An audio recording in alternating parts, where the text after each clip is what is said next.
নাগরিকদের স্বাস্থ্য সেবা নিশ্চিত করার জন্য বিএনপি একটি পরিকল্পনা গ্রহণ করেছে, কর্মসূচি গ্রহণ করছে। নাগরিকদের প্রাথমিক স্বাস্থ্য সেবা নিশ্চিত করার জন্য আমরা একটি নীতিতে বিশ্বাস করি, যেটি উন্নত বিশ্বেও এখন তারা এটি প্রয়োগ করছে। কি সেটি? এক লাইনে যদি বলতে হয়, সেটি হচ্ছে প্রতিকারের চেয়ে প্রতিরোধ উত্তম। অর্থাৎ একজন মানুষ অসুস্থ হয়ে গেলে কিন্তু তার পেছনে খরচ অনেক বেশি, সেটি পরিবারের খরচ হোক, সেটি রাষ্ট্রের খরচ হোক। কিন্তু কিছু কিছু নলেজের মাধ্যমে, কিছু ইনফরমেশনের মাধ্যমে যদি একজন মানুষ সুস্থ থাকতে পারেন, তাহলে কোনো কারণে যদি অসুস্থ হয়ে যায় কেউ, বরঞ্চ সেই মানুষটিকে ডাক্তার, নার্স বা সরকার বা সরকারের পক্ষ থেকেও যদি হেলথের জন্য যে রিসোর্স থাকে, সেটির উপর চাপ কম পড়বে। সেই জন্যই আমরা যেতে চাইছি একটি স্লোগানে এবং সেই নীতিতে, প্রতিকারের চেয়ে প্রতিরোধ উত্তম। এই নীতিমালার উপরে ভিত্তি করে আমরা আমাদের স্বাস্থ্যর বিষয় সংক্রান্ত পুরো প্ল্যানিংটাকে আমরা সাজাতে চাচ্ছি। এক্ষেত্রে আমি দেশের যুব নারী সমাজের দৃষ্টি আকর্ষণ করে বলতে চাই যে, জনগণের রায় ইনশাল্লাহ বিএনপি রাষ্ট্র পরিচালনার সুযোগ পেলে নাগরিকদের স্বাস্থ্যসেবা নিশ্চিত করার জন্য বিএনপি, এই যে একটু আগে যেটি বললাম, আমরা আমাদের স্বাস্থ্যসেবাটাকে সাজাচ্ছি, আমরা আমরা সমগ্র বাংলাদেশে ইউনিয়ন পর্যায়ে এবং চেষ্টা করব আমরা গ্রাম পর্যায়ে যাওয়ার জন্য হেলথ কেয়ারের ওয়ার্কার নিয়োগের পরিকল্পনা করেছি আমরা। এবং এই হেলথ কেয়ারের যে আমরা নিয়োগ করব, এর শতকরা 80শতাংশই হবেন যুব সমাজের মধ্যে থেকে নারী সদস্য যারা, তাদেরকে।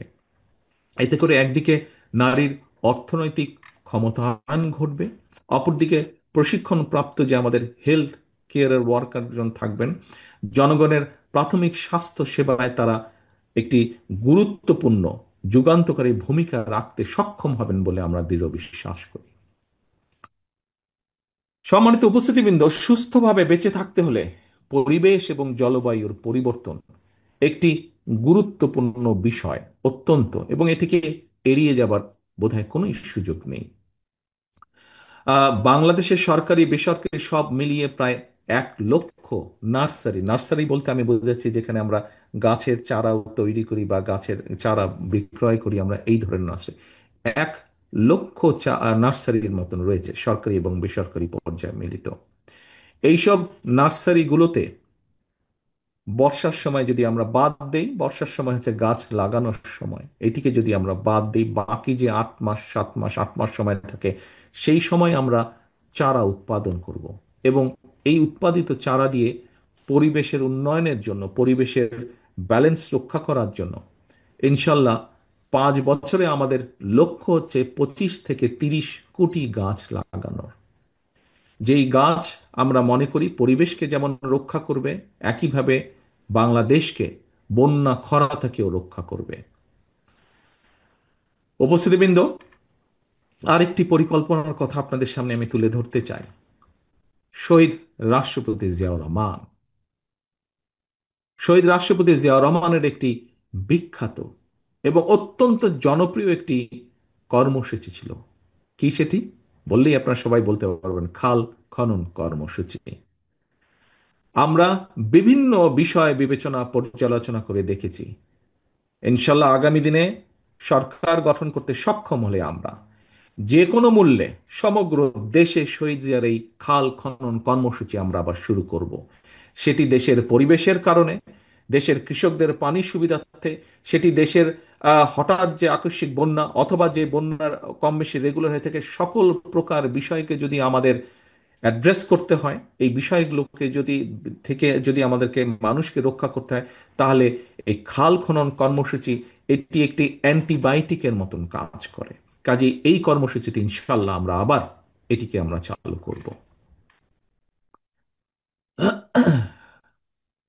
যুবদলের প্রিয় ভাই বোনেরা যারা আমার সামনে আছেন, আপনারা এবং এখানে মিডিয়ার ভাইরা আছেন, তাদের মাধ্যমে সারা দেশে অন্য অন্য নেতাকর্মী সমর্থক সহ যুবদলের ভাই বোনেরাও দেখছেন অনেকেই অনুষ্ঠান অনলাইনের মাধ্যমে এবং নিউজের মাধ্যমে।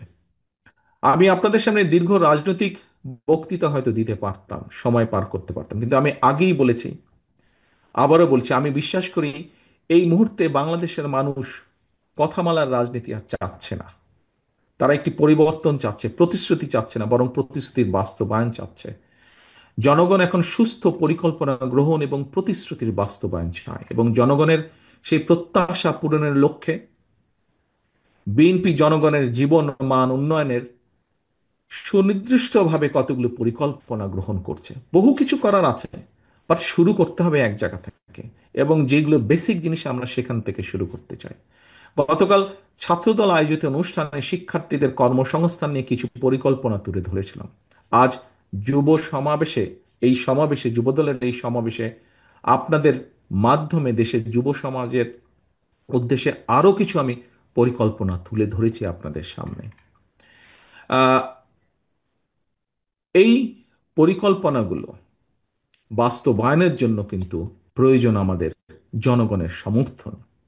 শুধু জনগণের সমর্থনই প্রয়োজন নয়, একই সাথে প্রয়োজন সমগ্র বাংলাদেশের জনগণের সহযোগিতা। প্রয়োজন বিএনপির প্রতি জনগণের রায়।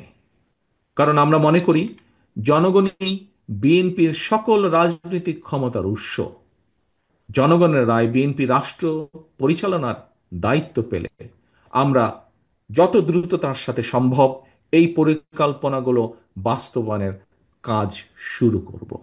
তবে সারা দেশে জনগণের কাছে বিএনপির এই যেই পরিকল্পনাগুলো গতকাল, আজ আপনাদের সামনে যে তুলে ধরেছি আমি, এইগুলোকে জনগণের কাছে নিয়ে যাওয়ার দায়িত্ব আপনাদের। গতকালকের দায়িত্বগুলো যেমন ছাত্রদলকে দেওয়া হয়েছে, আজকের দায়িত্বগুলো আপনাদের যুবদলের নেতাকর্মী, সমগ্র দেশে ছড়িয়ে ছিটিয়ে থাকা যুবদলের নেতাকর্মীদেরকে দেওয়া হয়েছে।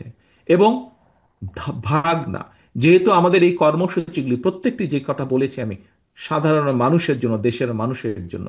আপনি যুবদল হন, আপনি স্বেচ্ছাসেবক হন, আপনি ছাত্রদল হন, আপনি বিএনপি হন, আপনি মূল দল হন, আপনি মহিলা দলের কর্মী হন, আপনি আইনজীবী ফোরামের সদস্য হন, যেই হন না কেন, অর্থাৎ আপনি যে শহীদ জিয়ার আদর্শে বিশ্বাস করেন, দেশনেত্রী খালেদা জিয়াকে যে নেত্রী হিসেবে মেনে নিয়েছেন, আপনাদের সকলের দায়িত্ব আমাদের এই পরিকল্পনাগুলো জনগণের সামনে তুলে ধরা, জনগণের কাছে নিয়ে যাবার।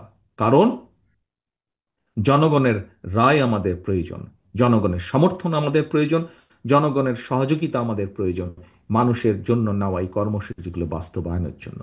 এবার আমি সারা দেশে যুবদলের নেতাকর্মীদের উদ্দেশ্যে কয়েকটি কথা বলতে চাই। বিগত দেড় দশকের ফ্যাসিবাদ বিরোধী আন্দোলনে যুবদলের নেতাকর্মীরা নির্যাতন, নিপীড়ন উপেক্ষা করেও রাজপথে আন্দোলনে সক্রিয় ছিলেন। আন্দোলন করতে গিয়ে ফ্যাসিবাদী সরকারের পতিত পলাতক ফ্যাসিবাদী সরকারের শত নির্যাতনে ও নিপীড়নেও যুবদল পিছিয়ে যায়নি, রাজপথ ছেড়ে যায়নি তারা। শুধুমাত্র জুলাই আগস্টের গণ অভ্যুত্থানে যুবদলের ৭৮ জন নেতাকর্মী শহীদ হয়েছেন। জনগণ আপনাদের সঙ্গে ছিল, আপনাদের প্রতি জনগণের বিশ্বাস ছিল।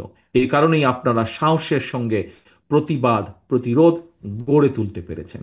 সুতরাং আপনাদের প্রতি জনগণের সেই আস্থা ও বিশ্বাস ধরে রাখুন।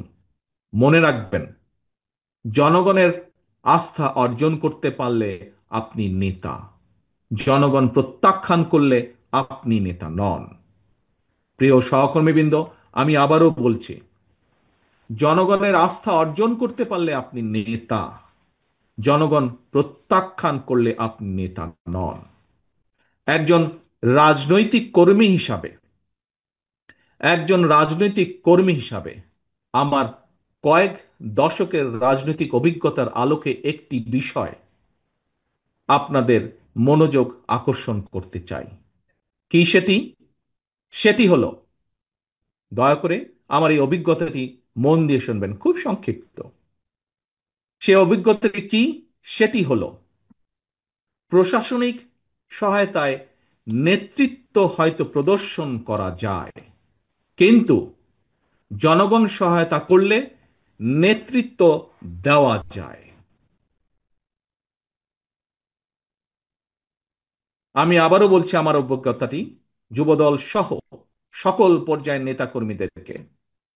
প্রশাসনিক সহায়তায় নেতৃত্ব হয়তো প্রদর্শন করা যায়, কিন্তু জনগণ সহায়তা করলে নেতৃত্ব দেওয়া যায়। মনে রাখবেন,